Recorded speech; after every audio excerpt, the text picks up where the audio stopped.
Okay. You can still see the screen now? Yep. Yes. Okay. All right. So what I'm going to do is I'm going to catch the last two slides up from the spinal cord lecture. We had landed with just finishing out the autonomic nervous system. This was the review of that section. There is a preganglionic and a postganglionic neuron. And the one thing I wanted to reiterate before we leave these two neuron relays is that the sympathetic and the parasympathetic outflow of this preganglionic neuron here is controlled both directly and indirectly.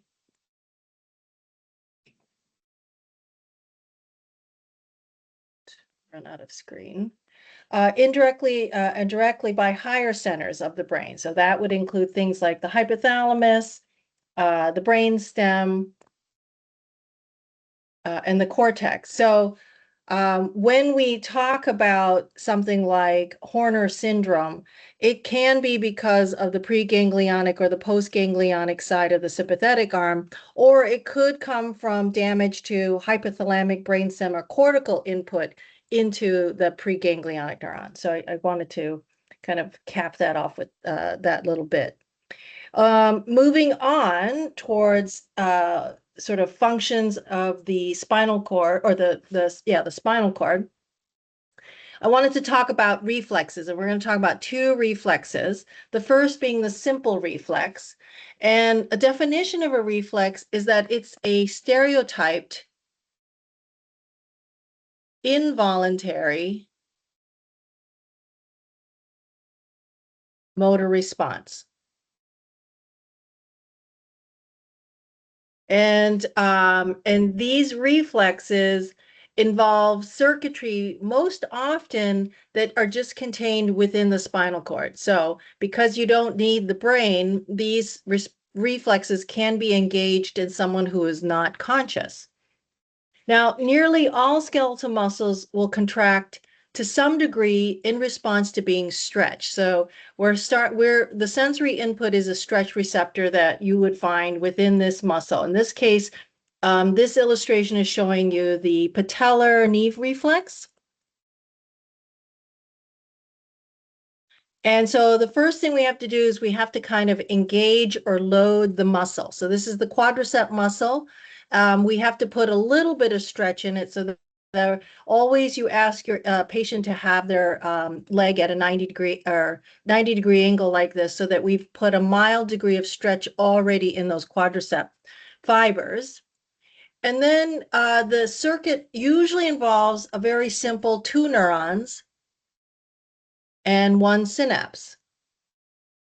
So you can see here, neuron number 1 is a sensory neuron contacting those stretch receptors. Here's the dorsal root ganglion, so you know it's sensory.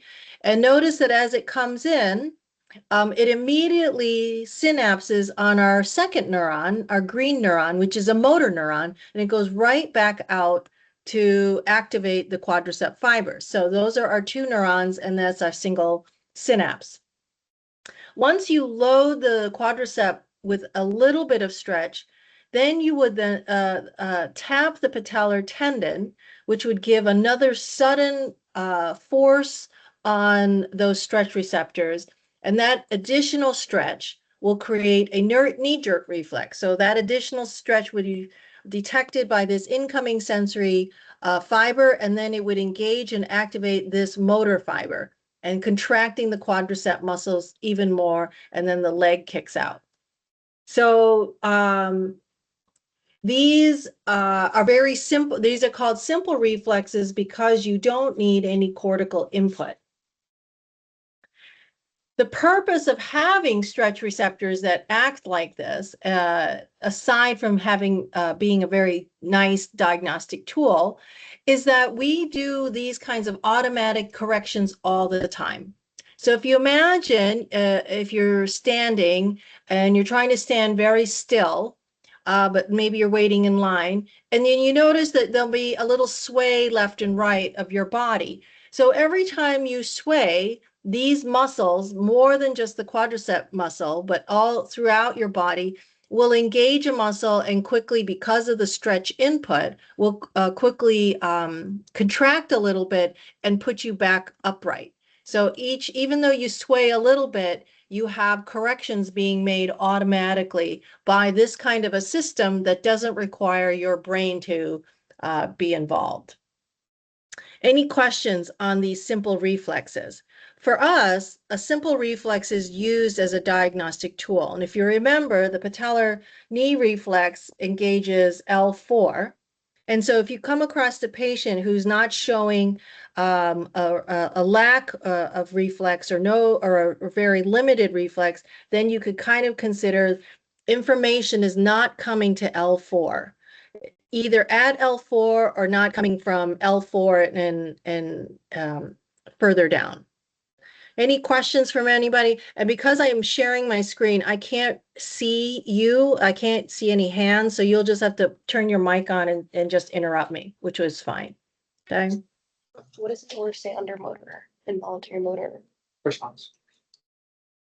This is Dr. Choi. This is all ipsilateral, correct? Yes. Okay. Yes. Yep. Thank you. And to Aya's point, it's stereotyped involuntary motor response. Okay. All right. So to the next type of reflex, this one is called a pain reflex, or more generically, a flexor reflex. This is a more complicated reflex that isn't as simple as a single muscle, but rather multiple muscles, multiple whole limbs, and an array of cutaneous receptors. So a flexor reflex is engaged by a cutaneous, which means any type of sensory receptor, and it involves a whole limb. That's its unique feature compared to the simple reflex we just talked about. So we call these pain reflexes because if you can imagine in this image, you touch something that's really hot or really sharp. So in this case, you've stepped on this tack with your foot, and we have this automatic reaction to remove whatever body part away from the source of pain. And so in this illustration, your leg is raised up above the sharp tack that you've just stepped on. So in order to do this, we have to engage multiple muscles. So you can see here, this neuron is our sensory neuron who's detecting the painful, sharp experience. Here's our dorsal root ganglion illustrating that it is the sensory neuron. And that information is at the level of an S2 because we're at our foot. And that's starting to ascend. It'll eventually make it to Brodmann's area 312. It'll go all the way to the thalamus. But along the way, that information will bifurcate at different levels. So for example, we can see here, it's on its way past L5, but then it'll branch off, and part of it will activate a motor neuron at L5. So here's one neuron, and then it'll continue to L2, and even though it's still going up to the thalamus, part of it will split and branch off and activate another motor neuron at L2. So this is the kind of complexity that this type of spinal signaling can do, because it can innervate multiple levels as well as cross to the other side. So in this case, activating at L5 does a sort of inhibition. So when we want to lift this leg up, we only want to activate the quadricep muscle. We don't want to activate the hamstring muscle. So we have to inhibit one and activate another. So let's say at L2, that bifurcation, that split, activates a motor neuron that will contract the quadricep muscles here, whereas at another level, the spinal cord is trying to inhibit the antagonistic muscle. And that actually occurs back here, even though it's not shown. When this motor neuron comes back to contract the quadricep muscle, there are other signals that are trying to tell the hamstring here to relax. Because if we engage both of them and their antagonistic properties, nothing will happen. So In this case, for flexor reflex, we have something called the reciprocal and crossed effects. And this is the reciprocal. So this is the inhibition of the hamstring to go along with the activation of the quads. That way we have a single motion that goes straight up. If we were to activate both hamstring and quadricep muscles, then we would essentially drive our foot further into the dangerous, painful stimuli.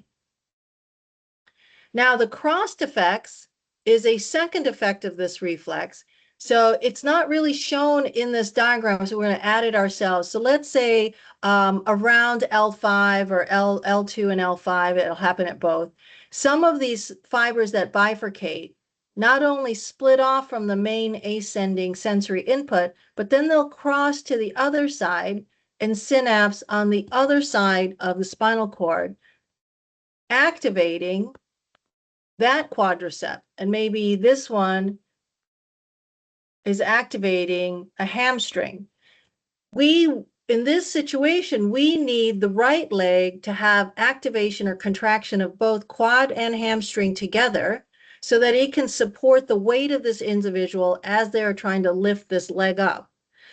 We do not want to have or evolve an organism where this leg collapses when you're trying to get away from painful stimuli like this tack, and then perhaps make you fall, and then you fall into the briar patch and you get stuck even more with pokey things, or you fall off a cliff, or you fall down the road, or et cetera, et cetera. So the idea is the crossed effect sort of reinforces the opposite side to avoid more danger to whatever you're reacting to. So you don't want to have a painful reaction that causes something worse to happen. Okay. So any questions about the reciprocal and crossed effects that are part of a flexor reflex? Oh, okay. All right, so that's finishing up the spinal cord, and let's push on to the next one, which is the ascending, descending lecture. So ascending and descending pathways, we essentially have three general types. In the ascending category, we have these long ascending fibers that are essentially on their way to the thalamus, the cerebellum, and brainstem areas. We're going to talk about them at length in this lecture.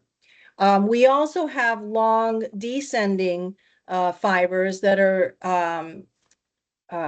coming from the cortex and going off to eventually synapse at spinal gray matter, those neurons in the spinal gray horns.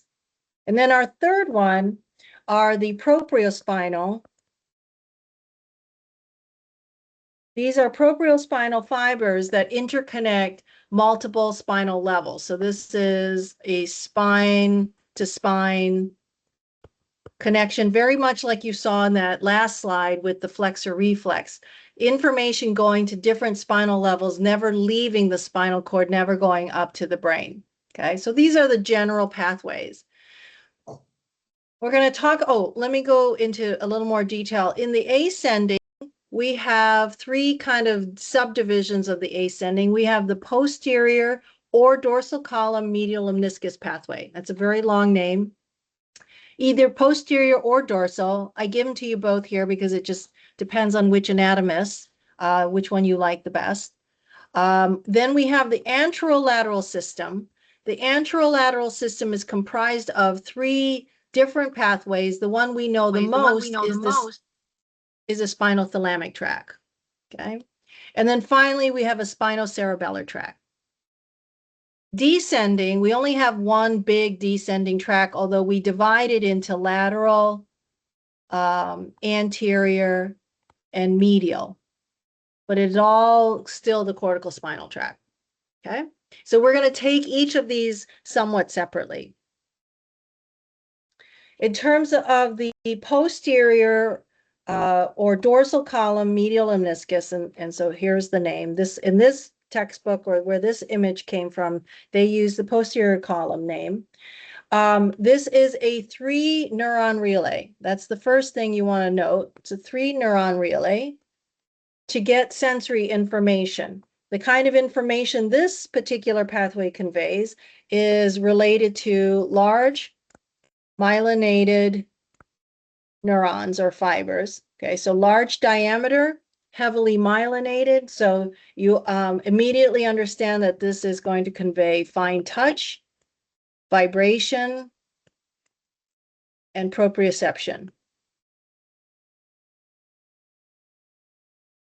Okay.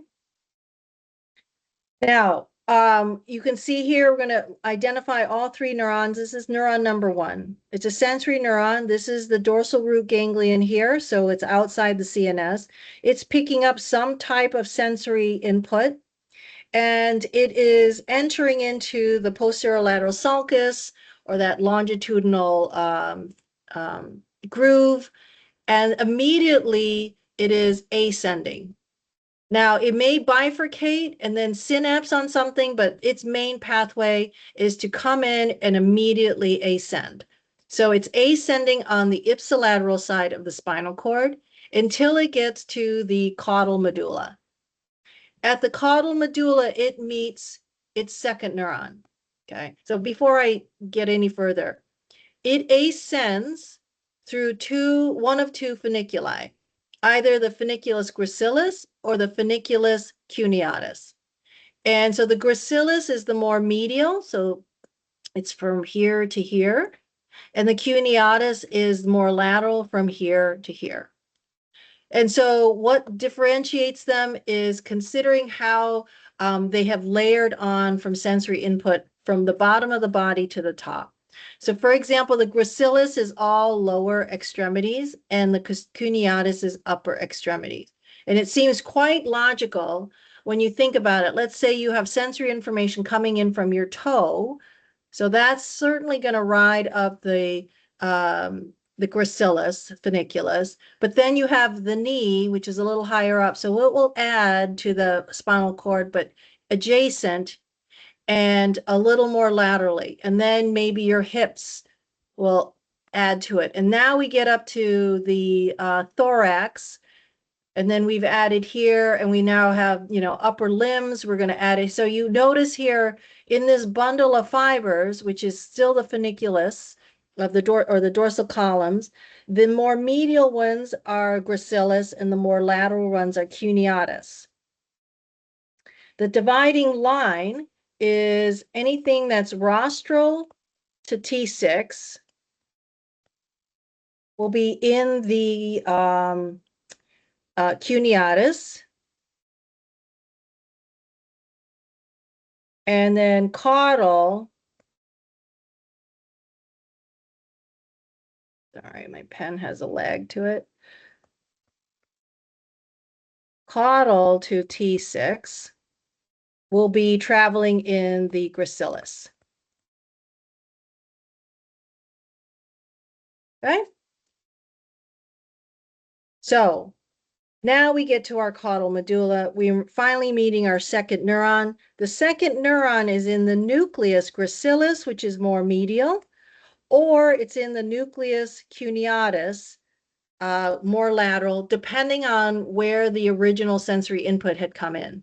Okay, so let's say in this case, it's showing a cuneatus nucleus. So this input came in from something above T6, number 1. It ascends to the caudal medulla. It synapses at the nucleus cuneatus, and then the neuron that is a nucleus cuneatus neuron leaves the neuron and immediately crosses to the opposite side. So this is where we get the contralateral information to our sensory cortex. So neuron number 2 is now traveling that information to the contralateral side from where it came from the body part, and it meets our third neuron in the thalamus, where the third thalamic neuron is going to Brodmann's area 312. Okay, so fine touch, vibration, proprioception. Neuron number 1 is in the dorsal root ganglion. Neuron number 2 is in the nucleus gracilis or cuneatus, as in this example. And neuron number 3 originates from the thalamus. All right. Now, this somatotopic arrangement, which is what this is describing, maintains itself throughout the pathway. So there's a nice orderliness to the way the gracilis and cuneatus, that information is layered in. That orderliness maintains itself in the thalamus. So it will have the same kind of orderly arrangement, and as well as the Brodmann's area 312. We already know by the homunculus, there is an orderly pattern. It is not random and it's not chaotic. Okay. Now, when we damage the posterior column or the dorsal column medial meniscus pathway, what do we get? So damage, let me just write it up here. Damage will lead to a reduction in fine touch and the ability to sense touch, but it does not eliminate. Okay. It will, however, eliminate the remaining. So these will be eliminated with damage to the posterior column pathway. And the reason that damage doesn't reduce or eliminate all touch is that the touch sensation is provided through other pathways. So we don't always lose it, but we do lose a great deal of it. We lose some very complex higher order processing of touch. For example, something called stereognosis, which is identifying something by touch. So if you were to put your hand in a bag, you can't see what you're touching, but you could identify a paper clip or a pencil just by the sense of touch. That capability would be lost with damage to the posterior column, even though you could detect that you're touching something. You just can't give it a real good identification. Okay. All right. Any questions? Oh, all right. So let's go to the next one. This is the anterolateral pathway. Remember, the anterolateral pathway is a more umbrella term, and in it we can include the spinothalamic, which is something you're more familiar with, but there is also the spino-reticular pathway and the spino-mesencephalic.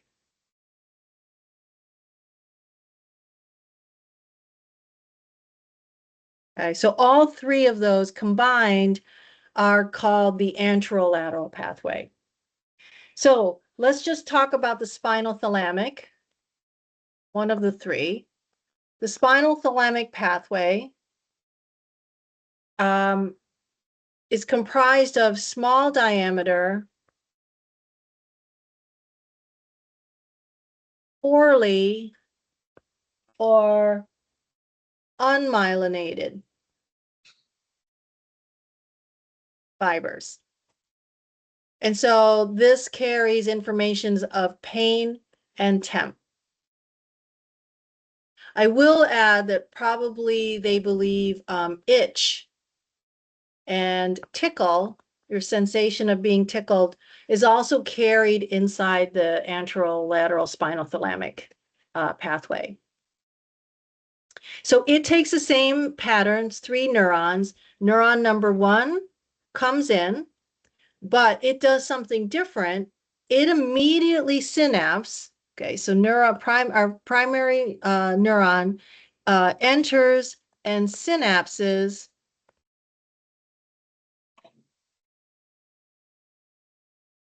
in lamina 2, the substantia gelatinosa. Gelatin osa. Okay. So the substantia gelatinosa neuron is our second neuron. So that's number 2. And that's our lamina 2 neuron. This second neuron crosses over to the contralateral side. So this is how pain and temperature information gets to the contralateral pathways through the second neuron. And notice that it's traveling not in the dorsal part of the brainstem or spinal cord, but it's in the anterolateral, which is where we get its name. Okay, so it continues to ascend through the brainstem or the medulla, up here in the pons, and then we see it here in the midbrain. When it gets to areas like the pons, some of it will bifurcate or branch off and become the spinal reticular information or tract, or it can go up into the midbrain and branch off there and become the spinal mesencephalic tract. So now in this diagram, you can see all three, the spinal reticular here, the spinal mesencephalic here, and then the spinal thalamic where it meets the third neuron here. Completes the 3-neuron relay. Okay. So the idea of why we have all these branches is that in the spinal reticular tract, knowing what the reticular formation does, we believe that it conveys emotional and arousal aspects of pain. So in that diagram of someone stepping on a tack, if you're preoccupied or doing some other activity and you step on that tack, all of a sudden 100% of your attention is redirected towards the bottom of your foot. And that is the role here, and is why, as you would know from the last exam, based on the functional purpose of the reticular formation, how that comes into play quite obviously there. Okay, so it is the behavioral, arousal, and affective. And affective means sort of the emotional. So if you step on that tack, sometimes the first thing that comes out is how mad you get, how angry you get with who would leave a tack on the floor, or you're mad that you've been injured. Okay, so those are all in line with how we understand the reticular formation. The spinal mesencephalic tract, we have those neurons project to the midbrain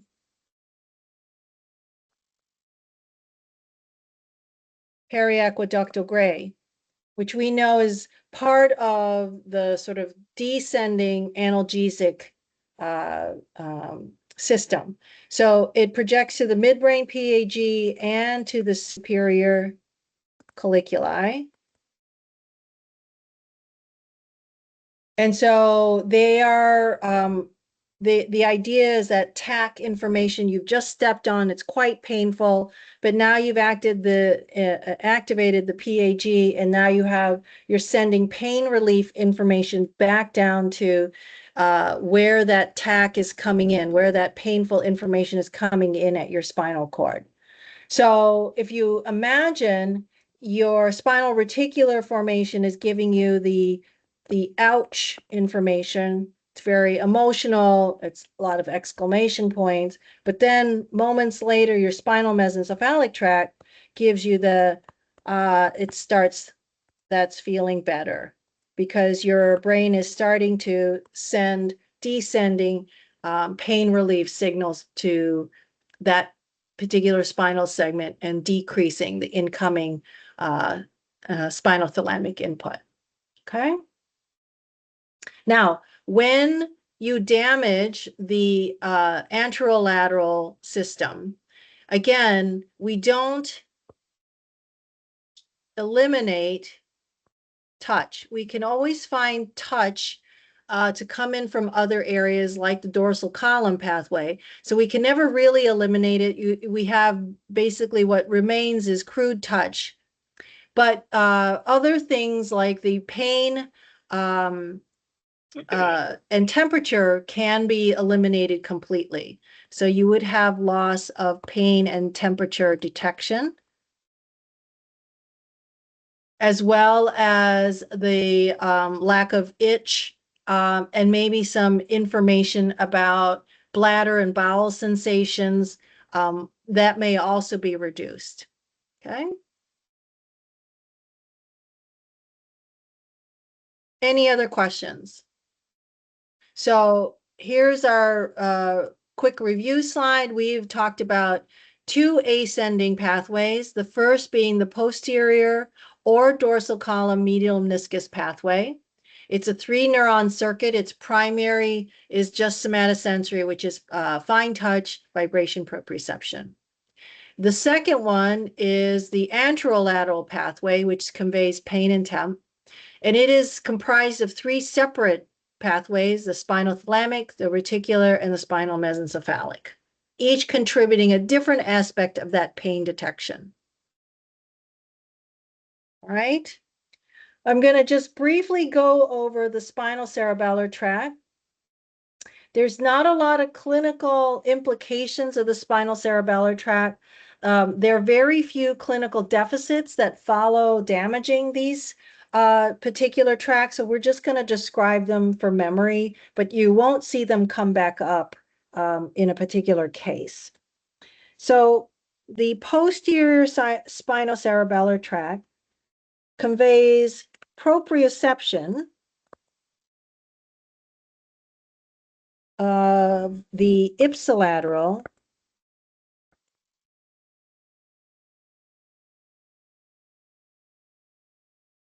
trunk and lower extremities.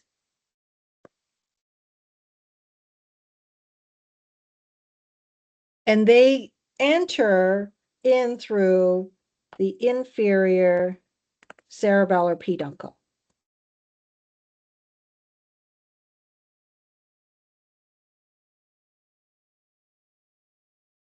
Okay. The cuneo-cerebellar tract also provides proprioceptive information, and it is ipsilateral of the trunk and upper extremities.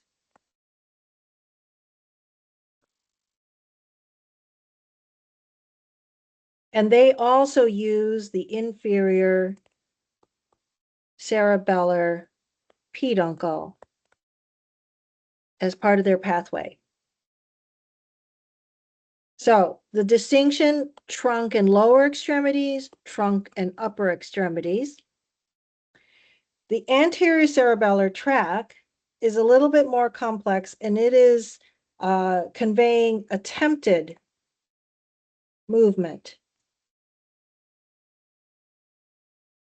not actual movement, but the attempted movement, and it's more specific to the trunk and lower extremities. Don't ask me for where the attempted movement is for the upper extremities. Sorry, extremities did not come out well. Okay. Okay. All right, let's just leave that. I could give you more detail, but it's not as compelling.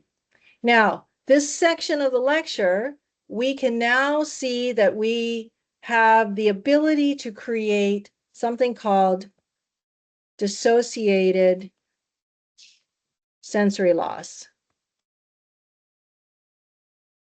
And dissociated sensory loss is simply that we can have deficits or damage to different sensory modalities. So it could be fine touch, vibration, and proprioception is impaired, but the pain touch is not impaired.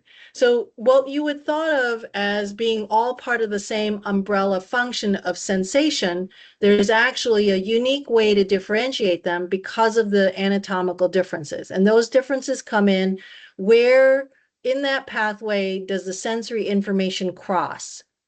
If you are fine touch, vibration, proprioception, you cross at the brainstem, at the caudal medulla, or if you're at pain and temperature, you cross in the spinal cord.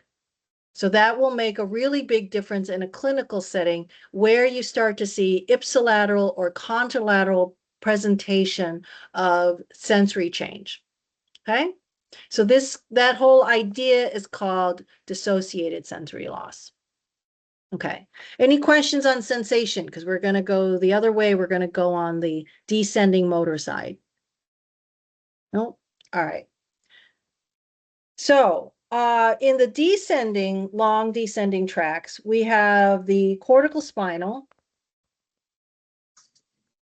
which we can divide into lateral and then anterior and then medial. Hey, Dr. Choi, I actually Yeah. have, for the anterolateral pathway, would it be contralateral if like after it crosses, technically? That's right. Okay. So in this case, if you damage, let's say you damage part of the medulla, you're seeing effects on the contralateral side to that lesion point. Okay. But if you are damaging, let's say right here in the dorsal part of your spinal cord, the damage will show up on the ipsilateral side of the body to where that damage is. Okay. So you want to keep track of where the cross is.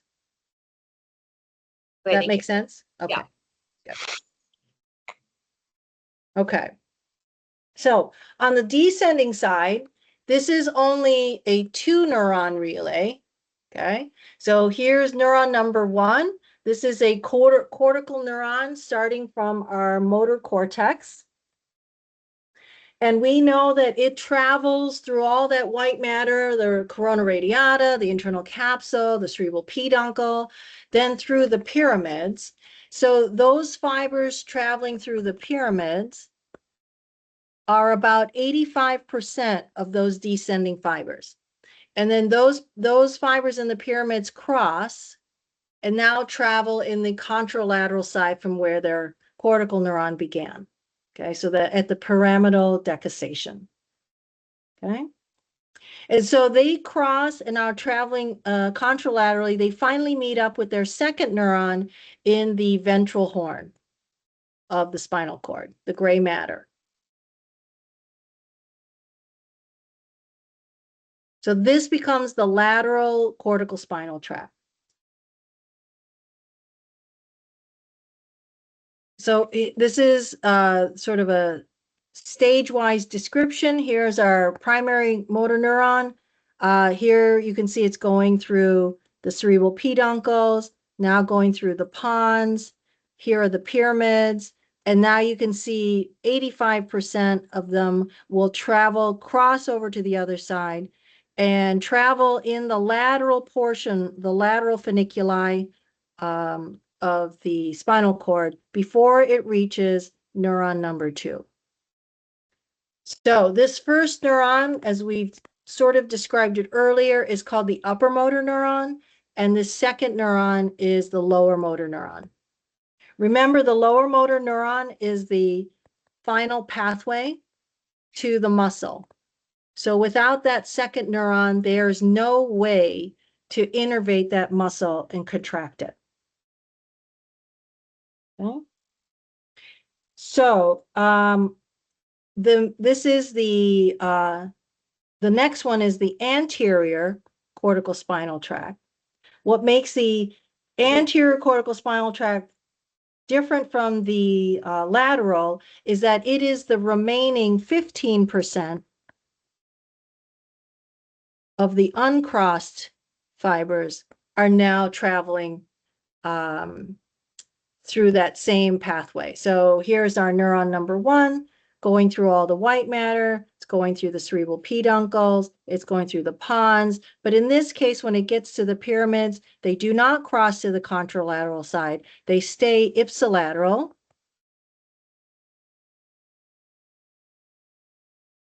And then they meet up with their ventral horn, meet with the lower motor neurons.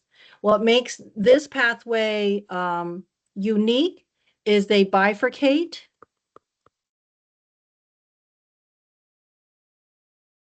And innervate both.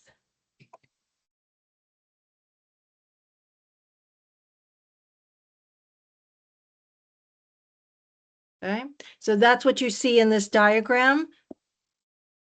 The descending fibers have split, and now we have two outputs. And so this particular pathway tends to innervate things that are related to your core, your postural muscles, your girdle muscles. So here's the diagram showing you what it looks like in the spinal cord. You can see here in red, all the fibers that are in this lateral funiculi are essentially governing distal extremities. So the 85% that crossed are basically going to control your arms and legs. Okay. The 15% that don't cross find themselves in what is now called the medial descending pathway. So the medial corticospinal tract is everything here in blue. And the medial corticospinal tract is actually made up of the anterior corticospinal tract,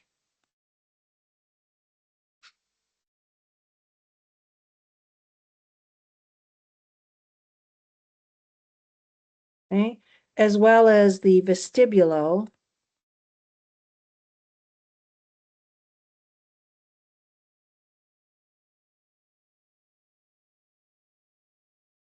the reticulo,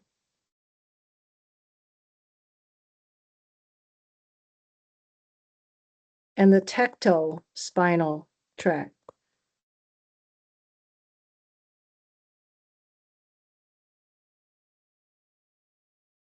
So all four of them exist in this blue area that's representing the medial corticospinal tract. Notice that these that are in this medial corticospinal tract, they bifurcate, as I said before, so they'll innervate both sides. Because generally, we are not able to contract the left side of our abs versus the right, differently. They always work together. So your back muscles, your abdominal muscles, they work together in pairs. So we need to have a circuitry that will engage both at the same time. So the medial corticospinal tract containing all four of these different pathways can do that. In addition, having input from the vestibular system, the reticular system, and the tectal system, the colliculi, provides information about where your body is in space, where your body is in motion. So the vestibular system tells you that you're moving, that you're rolling, you're somersaulting, you're twirling. It gives you all that information in order for you to compensate with muscles in that core part of your body. Okay. So that makes up the descending. And I have 5 minutes. Okay. So we had already talked about the first neuron being the upper motor neuron, the second neuron being the lower motor neuron. The lower motor neuron is the final common pathway. When you damage part of this system, there are unique characteristics to whether you're damaging the upper motor neuron or the lower motor neuron. So for example, if you damage the upper motor neuron, you tend to get increases in your reflexes because reflexes are generally always inhibited by your brain. And you get increase in muscle tone. So your hypertonicity. And then when you might show decrease in muscle strength. So this can be full-on paralysis, which is no strength, or it can be paresis, which is a weakness. So when you combine these increased reflexes and increased tone, they combine with something called spastic paralysis. It's a type of movement that you will learn to differentiate because the reflexes and exaggerated muscle tone, they have a very awkward kind of clunky movement, in addition to perhaps showing a decrease in muscle strength overall. Damage to lower motor neuron, you'll have no reflexes or decreased reflexes. You'll have no muscle tone because remember, this is our final common pathway. Without it, you can't engage or contract a muscle, so no muscle tone.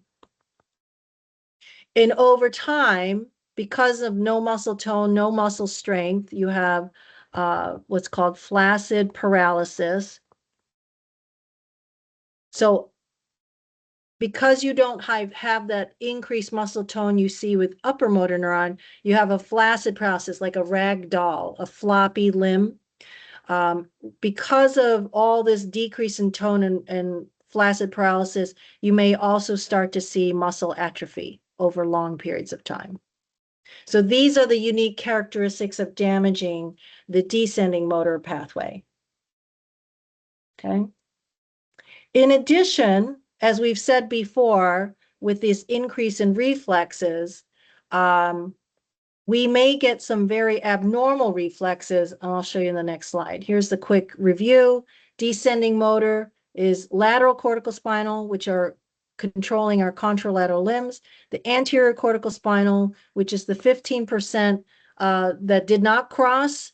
The medial corticospinal, which is axial and girdle muscles, which is really made up of anterior vestibular, reticular, and tectal spinal. Okay. Now, here's a unique reflex that may show up with upper motor neuron deficits, and this is the Babinski's reflex.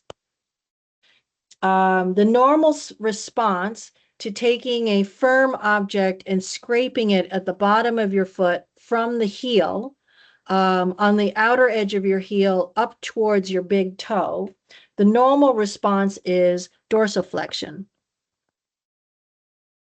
So oops, I should write over here, dorsiflexion, where your toes curl down towards the bottom of your foot. And an abnormal response is a Babinski sign, where your toes flare up and out towards the dorsal side of your foot. And so this is characteristic. It's a symptom of an upper motor neuron lesion. Or it's also a symptom of being very, very inebriated. So if you were to take your buddy who's been at the bar too long, and as you're putting them to bed, you could try a Babinski's to see if they're going to get a dorsiflexion or a Babinski sign. So you would not be the first neuroanatomy students to try it. Okay, questions now on the two long track pathways, sensory and motor. So you really want to have a good sound understanding of where everybody is, because you'll want to be able to predict what part of the body is going to be affected. So I'll just quickly show you what these diagrams mean, but we'll go over them on Monday as we're running out of time. The way you want to look at this is the red lines are the dorsal column pathway. So the red lines are sort of suggesting fine touch, vibration, proprioception, and the blue lines are sort of conveying pain temperature information. So if you had a lesion in the cortex, so you can see this big red arrow up here. If you had a lesion somewhere in Brodmann's area 312, that's what it's suggesting, where would I see the deficits? So for this example, a cortical lesion would give me a loss of both pain and temperature and fine touch, vibration, proprioception, essentially anywhere from head to toe, depending on the homunculus and where that lesion is in the cortex, okay? So it doesn't imply that the whole body would be affected. It would be very specific to where the lesion is in the cortex. There's a second one in here, and that's at the thalamus. So you see the X here in the thalamus. Now, damage to the thalamus tends to already give you a deficit that shows up a lot of times head to toe. And the reason is we've got a basically homunculus represented in that thalamus, but that homunculus now is compressed into the ventral posterior nuclei, the VPL or the VPM, the lateral or the medial. So your whole homunculus is compressed in, what might be a centimeter or two of thalamic tissue. So when you damage it, you're most likely going to get an effect that is head to toe together, okay? Over in the next example, we have this is a lateral pons or lateral medulla, okay? And so in this case, we see a deficit on the ipsilateral face, but otherwise deficits in the contralateral body. On Monday, I want you to be able to tell me why we see that dissociation. Ipsilateral face, but contralateral body, okay? And then this is the hint. The hint of why we see some of these deficits is in this diagram you saw long ago about the brainstem. So I'll leave that there. And then finally, we will go over this image. Here is a medial medulla. Here are peripheral damages. And this is called a stocking glove presentation. Why you would have deficits in both hands and both feet. And then, of course, this is the you cut your arm situation. It's a singular effect, okay? So we'll do these diagrams in more detail, and then we'll go over the case study on Monday's lecture. But I appreciate everybody for your willingness to sit with me online and do this. And I wish you a good, or not on Monday, but the Monday following spring break. So I wish you a good spring break, and I'll see you guys in a week. Thank you. Bye. Thank you. Thank you. Thank you.